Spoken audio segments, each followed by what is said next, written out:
인사 한번 나누도록 하겠습니다. 오늘 남전도에 참석한다는데 우리 남전도 회원들 어디 가셨어요? 남전도 회원들 저기 전화하셔가지고 다 빨리빨리 나오라고 하셔야 돼요. 네. 남전도의 회원이 11분이 되시더라고요. 35세 이상 11분. 많죠? 많은데 오늘 한 6분 정도가 나오셨어요. 자, 이게 교회에 이제 어떤 기관을 창설하고 할 때는 여러분들이 서로 이렇게 협력해서 우리 하나님께 영광 돌리는 그런 일이기 때문에 함께 나오셔서 예배 드리셔야 됩니다. 아주 은혜로운 그런 오늘 남전도 헌신 예배입니다. 귀한 헌신 예배. 오늘은 지난주까지는 우리가 이제 계시록을 봤는데 이제 계시록은 잠시 이제 한 주간 좀 건너뛰고요. 오늘은 창세기 39장의 말씀, 창세기 37장과 39장의 말씀은 요셉에 관한 말씀입니다. 37장도 요셉에 관한 말씀이시고 39장도 요셉에 관한 그런 말씀이세요. 여러분들 요셉에 관한 말씀은 익히 다 아실 걸로 믿습니다. 자, 오늘의 말씀의 제목은 형통한 삶이라고 적었습니다. 형통한 삶. 자, 형통한 삶. 형통이라는 단어를 저도 좋아합니다. 여러분들도 좋아하시다시피 저도 좋아합니다. 형통이라는 뜻이 무엇일까요? 제가 형통이라는 뜻을 국어사전에서 찾아봤습니다. 형통이란 모든 일이 뜻과 같이 잘 되어간다. 맞죠? 이게 형통입니다. 모든 일이 뜻과 같이 잘 되어가는 게 형통. 영어로는 successful 이라는 단어가 나왔습니다. 모든 일이 뜻과 같이 잘 되어. 무슨 뜻과 같이? 사전적, 우리나라의 국어 사전적 의미의 형통은 내 뜻과 같이 내가 뜻한 바대로 잘 되어가는 게 형통입니다. 자, 그러면 오늘 형통이라는 단어가 오늘 읽은 말씀 중에 3번이 나왔습니다. 3번이 나왔는데, 자, 성경에서는 무슨 글자를 우리나라의 형통으로 번역을 했을까요? 지금 이게 가장 궁금한 거죠. 자, 우리나라의 형통이라는 뜻은 모든 일이 나의 뜻과 같이 잘 되어가는 게 형통이에요. 그런데 성경에서 말하는 형통, 성경은 형통을 원어로 찰락이라는 단어를 썼습니다. 찰락.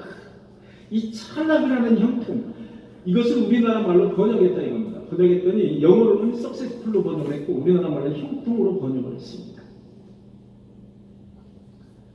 찰락이라는 단어를 찾아봤더니 이런 말이 있었습니다. 여호와의 영이 사람에게 내리다. 이게 찰락이라는 단어였습니다. 이 찰락이라는 단어를 우리나라 말로 형통으로 번역을 한 것입니다. 자, 모든 일이 내 뜻대로 잘 되어간다라는 거하고 하나님의 여호와의 영이 사람에게 임하다라는 거하고 뜻이 같나요? 아주 뜻이 다르죠. 뜻이 다릅니다. 뜻이 다른데 이거를 형통이라는 단어로 번역을 했다 이겁니다. 자, 우리는 착각하기 쉬운 게 형통이라는 단어는 내가 뜻한 바를 잘 이루어가는 게 형통입니다. 그런데 성경은 하나님의 여호와의 영이 내려서 하나님의 계획대로 모든 것이 되어가는 게 형통이다 이겁니다. 주체가 다릅니다. 주체가 다릅니다. 아주 다른 단어입니다. 이 찰락하는 단어하고 우리나라의 한문에, 우리나라는 여러분 성경이 들어올 때 우리나라로 번역을 하지 않았습니다. 중국어로 번역을 했습니다. 그래서 애초에 선교사들이 우리나라로 직방으로, 우리나라는 선교사들이 이 한국이라는 나라를 알지도 못했습니다. 전혀 어디에 박혀 있는지도 몰랐던 나라예요. 우리나라는. 왜? 중국의 속국이니까. 그래서 중국으로 들어갔습니다. 여러분 선교사들은 중국으로 다 들어갔습니다. 들어갔다가 어떻게 걸쳐서 중국에서 이야기를 들어보니까 한국이라는 나라가 있다는, 코딱지만한 나라가 옆에 있다는 거예요. 그래서 한국으로 들어옵니다. 그래서 중국으로 번역된 그 한자를 다시 한글로 번역을 했습니다. 물론 그 이후에 한글로 직접 번역한 그런 한글이 있지만 최초는 한글로 우리나라 글이 번역이 돼서 형통이라는 단어가 바로 나온 겁니다. 이 형통이라는 단어는 하나님의 계획대로 모든 것이 이루어지는 것이, 하나님이 주체가 되는 것이 바로 성경에서의 형통입니다.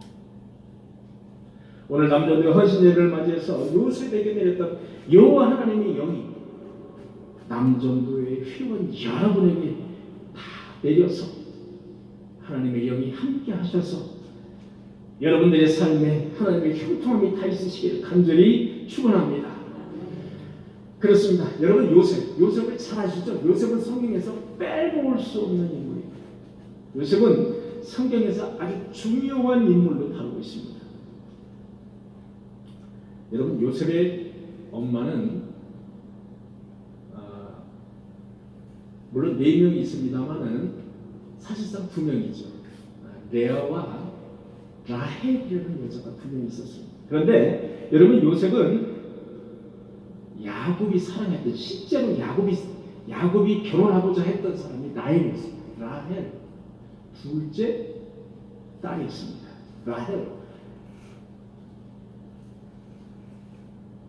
라헬의 11번째 아들이 요셉이고 12번째 아들이 베냐민, 막내 아들 베냐민.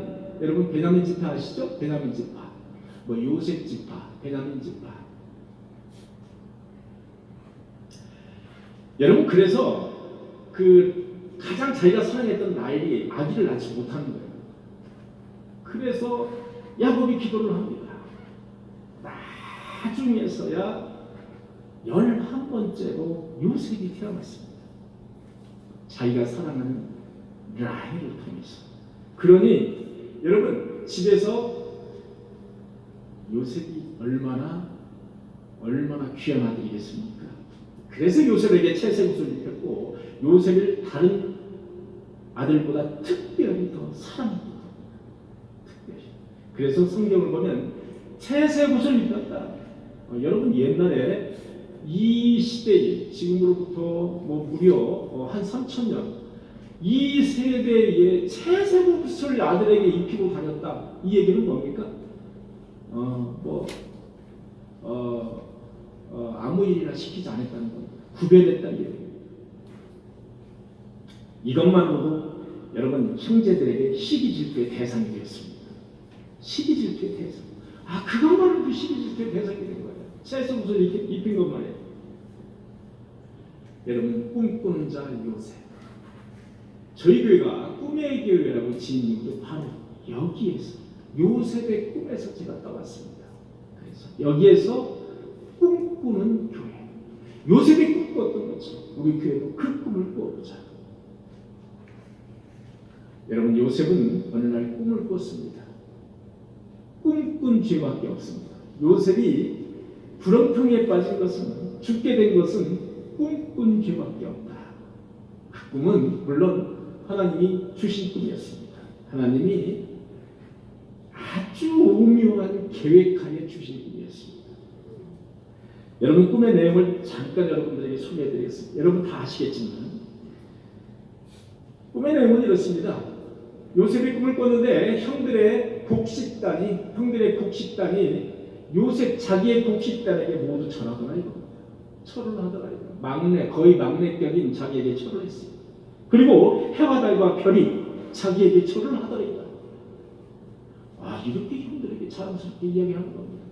해와 달과 별이 자기에게 절을 하고, 형님들의 그 곡식단이 있었는데 곡식단이 내가 벌떡 일어서니까 형님들의 곡식단이 나한테 전부 꾸벅꾸벅하면서 절을 합니다.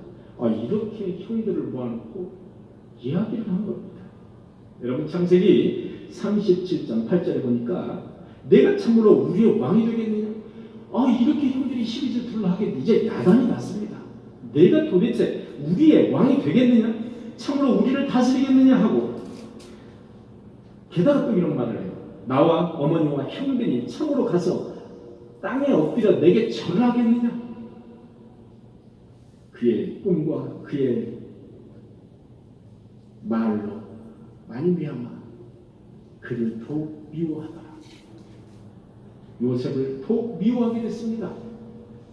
요셉은 그저 꿈꾼지밖에 없는데, 그저 그 어린 요셉은 그저 그 꿈이 자랑스러워서 그렇게 이야기한 것뿐인데, 마침내 형들의 질투는 크게 달았습니다. 그래서 형들은 요셉을 죽일 계획을 세웠습니다. 요셉은 이미 죽은 목숨이나 다름이 없다 이겁니다. 한 장 넘겨주시겠어요?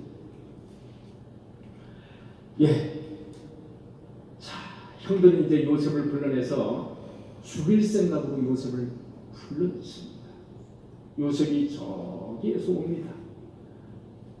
아, 저놈의 자식, 저 꿈을 꾼 놈의 자식이구나.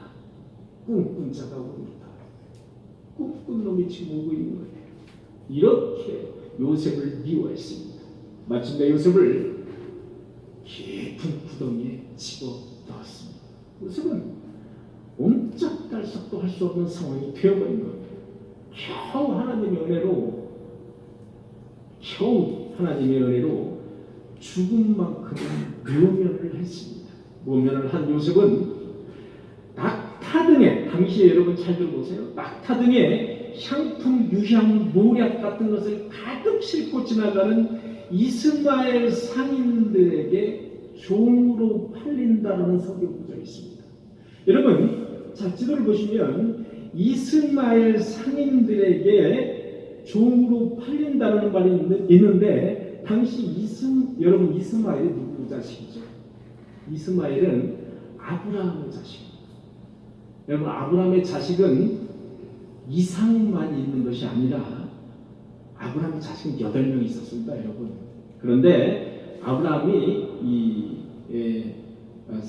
아브라함의 부인이 사라가 자식을 못 낳는 거예요. 그래서 그 아브라함의 사라의 종을 시켜서 이제 자식을 낳게 되는 겁니다.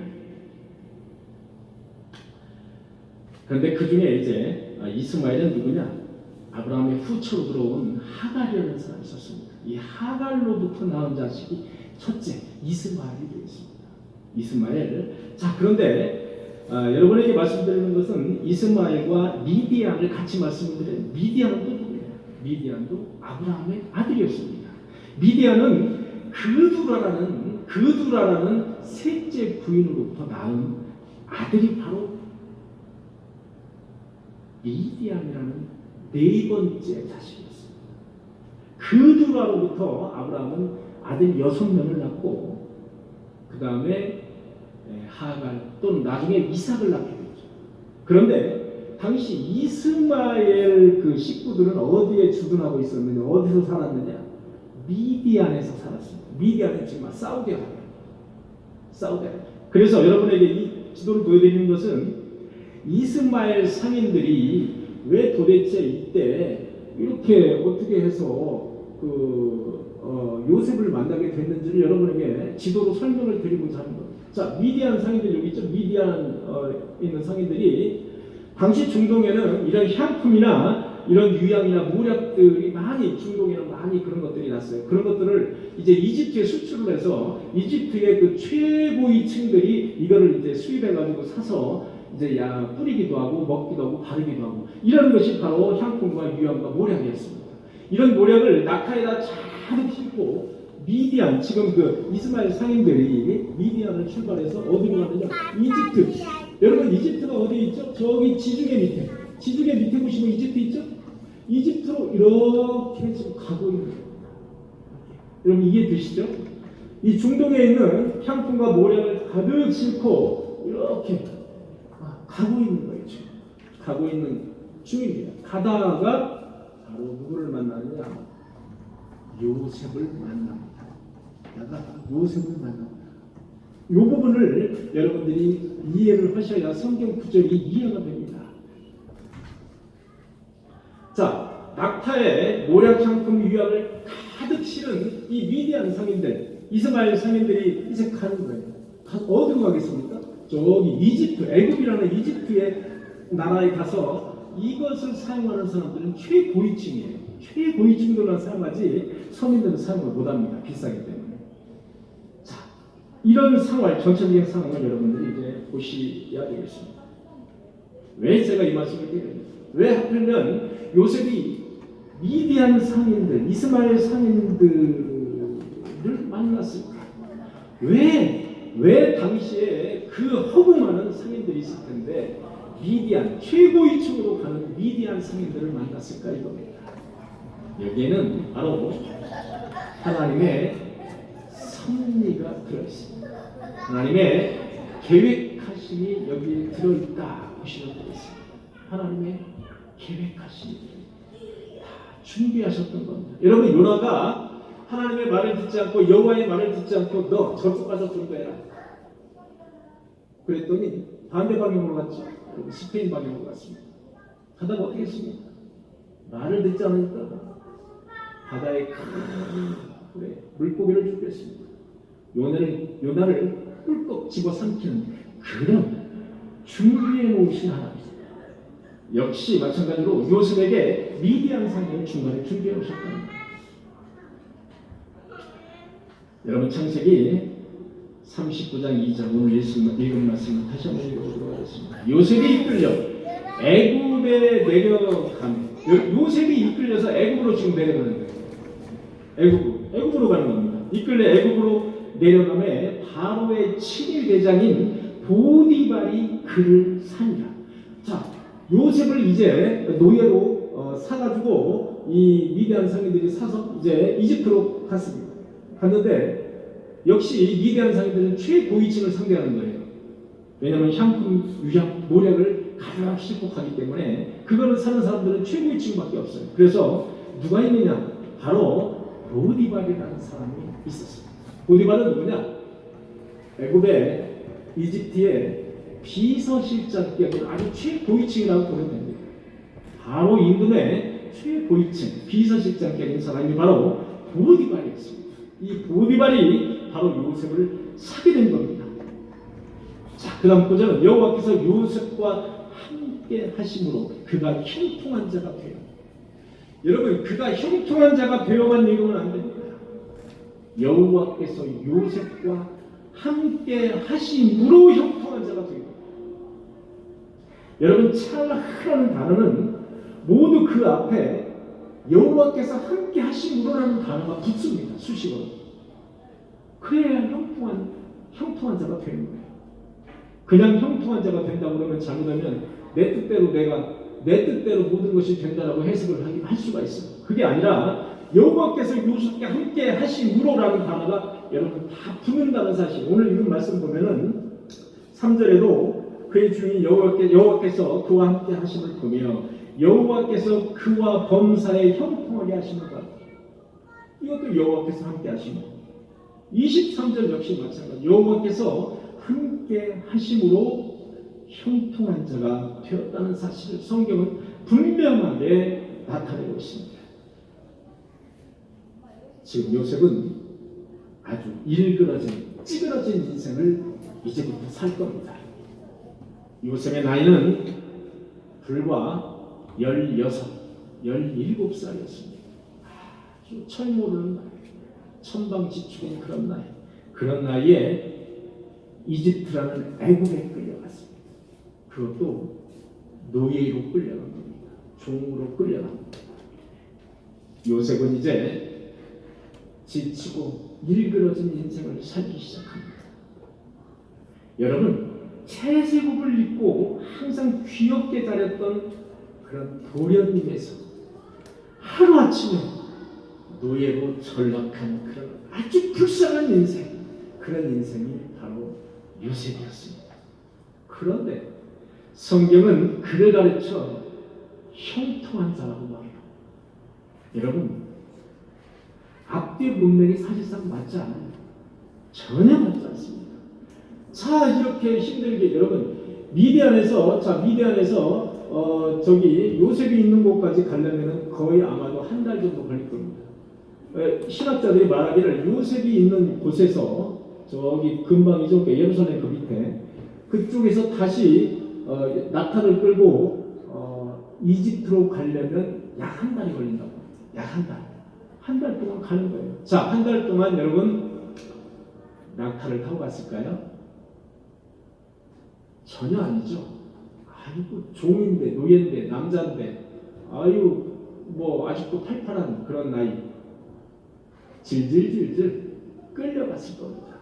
두 손을 묶고 그 더운 날씨 한 달 이상을 끌려갔을 겁니다.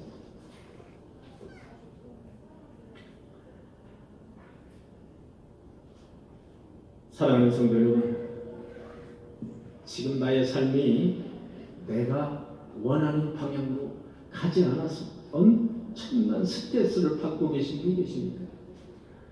내가 원하는 방향으로 지금 나의 삶이 가지 않아요. 내가 원하는 방향으로 나의 삶이 가지 않아서 내가 정말 고민이고 내가 엄청난 스트레스를 받고 계신 분 계십니까?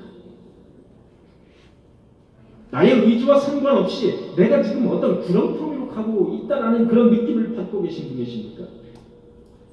나의 의지와 관계없이 내가 지금 깜깜한 터널 한 가운데를 지나가고 있다는 인상을 갖고 계신 분 계십니까? 그러나 여호와께서 함께 하시면 여호와께서 함께 하시기만 하면 그 사람은 바로 형통한 사람이 되는 겁니다. 여호와께서 함께 하시면 그런 긴 터널과 구렁텅이 속에서도 형통한 자가 될 수 있다는 겁니다. 그 길이 비록 가시밭길 같지만 하나님의 대우가 섭리 가운데에 있기 때문에 그는 바로 여러분은 바로 저는 바로 형통한 사람이 될 수 있다는 겁니다. 성경은 그렇게 말하고 있습니다. 여러분, 성경은 요셉이 총리가 돼가지고 총리가 돼서 아주 잘 나갈 때 그가 형통한 자가 되었더라 이렇게 말하고 있지 않습니다. 성경은 요셉이 극도로 힘들 때 최고로 힘들 때 이렇게 2절, 3절, 23절 계속해서 요셉이 최고로 힘들 때 노예로 잡혀갈 때 생판 모르는 이집트 애굽의 어떤 노예로 들어갔을 때 그리고 감옥에 수감되었을 때 여러분 그때 여러분 이 세 구절 형통이라는 구절은 바로 최고 힘들 때 형통이라는 단어를 성경은 썼습니다.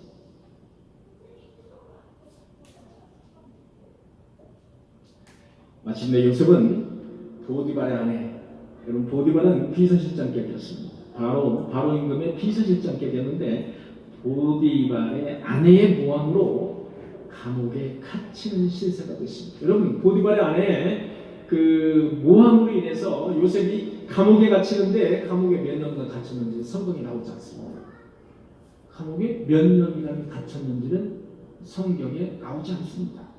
아마도 수년간 감옥 생활을 했을 겁니다. 수년간. 자, 감옥 생활에서 여러분 쭉 읽어보면 누가 나오느냐? 술 맡은 관원장이야. 술 맡은 관원장. 아마도 술 맡은 관원장과 떡 맡은 관원장 두 명이 나오죠. 그런데 술 맡은 관원장이 둘 다 떡 맡은 관원장, 술 맡은 관원장이 꿈을 꾸게 된 겁니다. 꿈을 꾸는데 이 꿈의 해석을 할 길이 없는 거예요. 그래서 요셉이 자기 술 맡은 관원장의 꿈을 해석을 해줍니다. 멋있게 해석을 했습니다. 당신이 3일 후에 복직이 될 거다. 그러니까 당신은 안심하십시오. 떡 맡은 관원장에는 당신은 3일 후에 처형이 될 겁니다. 당신은 준비하십시오. 이렇게. 자, 40장 8절에 보니까 우리가 꿈을 꾸었으나 해석할 자가 없더라. 요셉이 그들에게 이르되 해석은 하나님께 있지 아니하니까. 여러분 17살, 16, 7, 8 요쯤 됐을 겁니다. 요때의 그 요셉이 그냥 아무것도 모르는 요셉이 아니었다는 거예요. 자, 꿈을 꾸었는데 너 꿈 좀 해석해주라 그랬더니 요셉이 뭐라고 그러냐? 해석은 하나님께 있지 않습니다. 이렇게 말하는 거예요. 여러분 요셉이 되게 믿음이 좋았어요. 여러분 착각하지 말아야 될 것이 요셉이 믿음이 좋은 사람이었어요. 자, 낯선 이방 땅에 왔어요. 그것도 종으로 잡혀왔어요? 노예로 잡혀왔어요? 그럼 어떻게 씁니까? 무슨 하나님이 아니 지금 내가 기쁜 터널을 지나고 있어요. 무슨 하나님이 나에게 함께 하신다는 거야? 뭐야? 증거 좀 내놔봐. 여러분 그렇게 하도 남죠. 할만해요. 여러분 노예 신세. 노예는요. 여러분 내가 하고 싶은 대로 일을 하지도 못해요. 잠도 못 잡니다. 그냥 모든 것을 그냥 나의 목숨은 그냥 처형시키면 그냥 처형되는 거예요. 그냥 뭐 노예는 자기 목숨이 아닌 겁니다. 그런데 그가 하나님을 잊지 않았어요. 해석은 하나님께 잊지 않습니까? 이렇게 말하는 대목이 있어요. 그래서 결국은 술 맡은 관원장은 복직이 됩니다. 복직되기 전에 꿈 해몽을 할 때 이렇게 요셉이 부탁을 합니다. 술 맡은 관원장에게 바로 임금에게 내가 너무 억울하니까 바로 임금에게 나의 억울함을 좀 풀어주십시오. 이야기해서 탄원을 좀 해서 나의 억울함을 좀 풀어주십시오. 그랬더니 성경은 이렇게 말하고 있어요. 복직한 술 맡은 관원장이 그 일을 잊었더라. 새카맣게 잊어버린 겁니다. 그러자 이제 바로가 꿈을 꿉니다. 바로가 꿈을 꾸는데 꿈을 해석할 사람이 없네. 살찐 송아지가 7마리, 마른 송아지가 7마리, 흉측하게 마른 송아지가 살찐 송아지 7마리를 잡아먹었어. 이거 어떻게 해석을 하냔 말이에요. 이게 해석할 길이 없는 거예요. 그때 술 맡은 관원장이 요셉이 그때서야 생각이 났습니다. 내가 임금님 때문에 내가 죄를 져서 이렇게 감옥살을 하고 있었는데 저 히브리 쪽에서 온 그 요셉이라는 놈이 하나 있는데 그 놈이 이렇게 그 꿈을 맞췄습니다. 그래서 제가 이 3일 만에 복직이 됐습니다. 바로에게 이렇게 말을 한 겁니다. 그랬더니 바로가 곧바로 요셉에게 소환장을 날렸습니다. 곧바로 데려와라. 네가 내 꿈을 해석할 수 있겠느냐? 그랬더니 요셉이 기가 막힌 걸작품, 저는 너무나도 깜짝 놀랐어요. 이런 말을 17, 18살에 요셉이 할 수 있다는 것입니다. 그 임금 앞에서, 천하를 호령하는 임금 앞에서 내가 아니라 바로 여호와 하나님께서 바로 당신에게 편안한 대답을 하시리라. 여러분 제가 이 말씀 항상 읽어도 이 말씀에 그 푸시 하나 틀리고 우리가 기억할 수는 없잖아요. 그런데 항상 읽어봐도 편안한 대답을 하시겠다는 거예요. 하나님이 당신에게 편안한 대답을 하실 테니 그 뒤에 뭐가 붙어있을까요? 걱정하지 마시라는 붙어있을 것 같아요. 걱정하지 마십시오. 내가 아니라 하나님께서 바로 당신에게 편안한 대답을 하시리라. 얼마나 멋있는 말입니다. 나는 빠져 있습니다. 나를 섭리하시는 분은 하나님이라는 겁니다. 내가 깊은 터널을 가고 있어. 내가 구렁텅이에 빠져 있어. 하나님께서 나와 함께 하시리라. 하나님께서 나를 섭리하고 계시다. 하나님이 나와 함께 하셔서 나를 섭리하고 나를 지금 인도하신다는 거예요. 하나님이 하시겠다는 거예요. 하나님이 하신다는 거예요. 내가 하는 게 아니라는 거예요. 이거 얼마나 멋있는 말입니까? 여러분, 어려운 일을 당하고 계신 분 계십니까? 또는 인생 삶을 살아가면서 무슨 일이 닥치면 어떤 돌뿌리가 앞에 있다면 또는 돌뿌리에 걸려서 넘어진다면 바로 여러분도 이런 고백을 하셔야 됩니다. 하나님께서 나와 함께 하실 것이다. 이런 고백을 하시는 저와 여러분들이 되시길 간절히 소망합니다. 하나님께서 나를 편안하게 하시리. 이런 고백을 하셔야 됩니다. 이런 고백을 하시면 모든 것이 게임이 끝나는 겁니다. 모든 것이 다 형통하게 될 줄 믿습니다. 바로 그겁니다. 17, 18살에 애굽의 종으로 팔려간 요셉, 그가 30세에 애굽의 총리가 되는 순간이었습니다. 30세에 젊은 나이에 천하를 호령하는 애굽, 이집트의 총리가 되는 순간이었습니다. 무려 14 13년간이나 13년, 14년간이나 종살이, 노예살이와 그리고 옥살이를 번갈아 했어요. 그 요셉을 성경은 범사에 형통한 자다. 범사에 형통한 자. 어떤 한 일에 형통한 게 아니고 범사에 형통한 자로 기록을 하고 있습니다. 여러분 39장 3절에 보니까 그의 주인 보디발이 여호와께서 그와 함께 하심을 보니, 여러분 보디발은 하나님을 믿는 사람이 아니에요. 이집트 애굽에 있는 그 비서실장인 그 보디발은 하나님 믿는 사람이 아닙니다. 그런데 성경은 그의 주인 보디발이 여호와께서 그와 함께 하심을 보며, 이런 성경 구절이 있습니다. 또 여호와께서 그의 범사에 형통하심을 보았더라. 정말 놀라운 말입니다. 여러분 세 번역에 보니까 이런 말씀이에요. 똑같은 말씀인데, 그의 주인인 보디발은 여호와께서 요셉과 함께 하시며 요셉이 하는 일마다 잘 되도록 돌보신다는 것을 깨달았다. 이런 말씀. 세 번역에 있는 말씀입니다. 오늘 읽은 39장 23절에 보니까 이런 말씀이 있죠. 간수장이라는 말을 보니까 벌써 요셉은 옥살이를 하고 있는 겁니다. 간수장은 그의 손에 맡긴 것을 무엇이든지 살펴보지 아니하였으니 이는 여호와께서 함께 하십니다. 여호와께서 그를 범사에 형통하게 하신다. 간수장은 여러분 그 교도소 안 가보셔가지고 잘 모르시잖아요. 저는 이제 이렇게 교도소를 이제 들락달락 업무상 그렇게 이제 하는 일이 이제 많았어요. 그래서 교도소를 이제 가보면, 교도소 안에 가면은 감방이라고 해요. 감방장이 있습니다. 감방장이라고 합니다. 감방장이 있는 감방장의 말을 듣지 않으면 교도소에서 무지하게 피곤해요. 아주 피곤하게 합니다. 감방장에 뇌물도 줘야 돼요. 뇌물도 주고 뭐 여러 가지 초콜릿도 사줘야 되고요. 감방장이 좋아하는 거 줘야 돼요. 그래야 교도소 생활을 편하게 합니다. 어떤 사람들은 감방장에게 정기적으로 돈도 줘요. 정기적으로 돈도 줍니다. 그게 바로 감방장입니다. 간수장은 그의 손에 맡긴 것을 무엇이든지 살펴보고, 그의 손에 맡긴 것은 어떤 손이에요? 그의 손이 누구예요?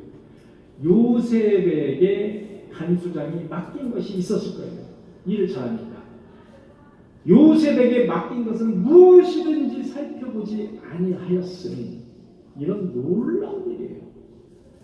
여러분 간수장이 A라는 사람에게 이제 무엇이든지 맡겼을 거예요. 요셉에게 다 맡겼을 거예요. 귀찮으니까. 그런데 전혀 살펴보거나 의심하지 않았다는 거예요.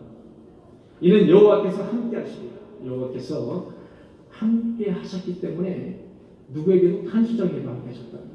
그렇기 때문에 간수장이 요셉에게 맡긴 것은 전혀 의심하지 않았다. 전혀 의심하지 않았다. 그런 말씀이었습니다. 단 여호와께서 함께 하시라는 단서가 붙어 있습니다. 여호와께서 함께 하심으로 범사에 형통하게 되었다. 참으로 놀라운 겁니다. 우리가 우리의 뜻대로 모든 것이 되는 것이 형통인 줄 압니다. 여러분, 하나님을 믿는 사람들은 저나 여러분들이랑 분명하게 아셔야 될 게 있습니다. 나는 이 세상에 살면서 큰 축복을 받고 싶다. 나는 이 세상에 살면서 잘 되기만을 바라요. 우리 자녀도 잘 되고, 우리 가정도 잘 되고, 돈도 많이 벌고, 명예도 쌓고, 잘 되기만을 바라요. 그게 나쁘다는 얘기가 아니에요. 아닙니다. 그게 성도로서 어떤 이상하다는 이야기가 아니에요. 그러나 여러분 분명히 아셔야 될 게 있습니다. 신앙생활을 하면서 분명히 아셔야 될 게 있습니다. 그것은 형통이 아닙니다. 그것은 하나님이, 성경이 말하는 형통이 아닙니다. 형통은 하나님이 그와 함께해서 하나님의 뜻대로 가는 거예요. 그게 형통입니다. 여러분, 제 말을 잘 깊이 새겨들으셔야 합니다. 우리 성도님들은 이 세상의 삶을 살아가면서 하나님이 나와 함께 하신지 우선 그것부터 스스로에게 질문을 해야 됩니다. 그리고 함께 하신다면 내가 물론 부르짖으나 내가 원하고 기도하나 그 뜻대로 이루어지지 않는다고 해서 하나님이 안 계시다. 하나님을 원망하고 불평하고 이래서는 안 되는 겁니다. 성도는 바로 자기 뜻이 이루어지는 것이 아니라 하나님의 뜻이 하나님의 영이 함께해서 하나님의 뜻이 내 안에서 이루어지는 것이 바로 형통입니다. 그것을 알면 내가 비록 환난을 겪어도 고난의 길을 가도 내가 비록 지금 터널의 한 가운데를 지나가더라도 나에게는 하나님의 형통이라는 것이 있다는 사실, 그 사실만 붙잡고 가더라도 나는 바로 형통한 사람입니다. 나는 바로 요셉과 같이 이미 성공한 사람이랍니다. 나는 이미 시나리오를 다 알고 있다는 거죠. 어떻게 될 거라는 사실. 그렇습니다. 형통이란 하나님의 계획 속에 내가 들어가는 겁니다. 하나님의 계획 속에 내가 들어가서 내가 하나님의 그릇으로, 내가 하나님의 수단으로 사용되어지는 겁니다. 거기에서 하나님의 뜻이 이루어지는 것이 바로 형통입니다. 나의 뜻대로 이루어지는 것이 아닙니다. 내가 계획을 세우고 내가 이뤄가는 것이 형통이 아니라 하나님의 계획 속에 내가 들어가는 거예요. 그래서 나를 그릇으로 사용해서 하나님의 뜻이 이루어지는 거예요. 성경 말씀 보니까 잠언 16장 9절의 말씀, 사람이 마음으로 자기 일을 계획할지라도 그의 걸음을 인도하시는 이는 여호와시라. 이런 기가 막힌 그런 말씀이 바로 이해가 되는 순간입니다. 사랑하는 성도 여러분, 말씀을 맺으려고 합니다. 꿈의 교회 남전도의 회원 여러분, 한 가정을 책임지고 한 가정의 아버지로서, 한 가정의 아내의 남편으로서, 한 집안의 가장으로서, 또는 부모의 아들로서 그 책임을 완수하시느라 얼마나 고생이 많으십니까?